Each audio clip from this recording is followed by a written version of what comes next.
اے میرے بندو جو ایمان لائے ہو، میری زمین فراخ ہے تو میری ہی عبادت کرو، ہر شخص موت کا مزہ چکھنے والا ہے، پھر تم ہماری ہی طرف لوٹ کر آؤ گے۔ اور جو لوگ ایمان لائے اور نیک عمل کرتے رہے ان کو ہم بہشت کے اونچے اونچے محلوں میں جگہ دیں گے جن کے نیچے نہریں بہ رہی ہیں، ہمیشہ ان میں رہیں گے۔ نیک عمل کرنے والوں کا یہ خوب بدلہ ہے جو صبر کرتے اور اپنے پروردگار پر بھروسہ رکھتے ہیں۔ اور بہت سے جانور ہیں جو اپنا رزق اٹھائے نہیں پھرتے، اللہ ہی ان کو رزق دیتا ہے اور تم کو بھی، اور وہ سننے والا ہے، جاننے والا ہے۔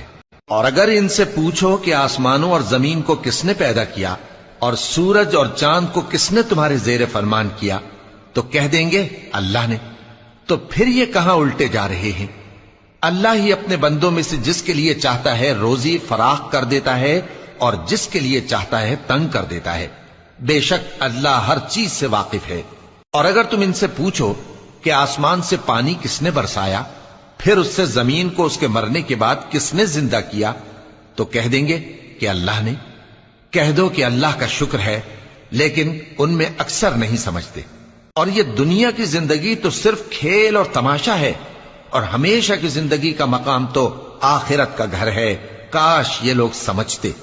پھر جب یہ کشتی میں سوار ہوتے ہیں تو اللہ کو پکارتے خالص کرتے ہوئے اسی کے لیے اطاعت کو، لیکن جب وہ ان کو نجات دے کر خشکی پر پہنچا دیتا ہے تو جھٹ شرک کرنے لگ جاتے ہیں، تاکہ جو ہم نے ان کو بخشا ہے اس کی ناشکری کریں اور فائدہ اٹھائیں۔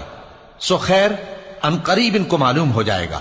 کیا انہوں نے نہیں دیکھا کہ ہم نے حرم کو مقام امن بنایا ہے اور لوگ ان کے گرد و نواح سے اچک لیے جاتے ہیں؟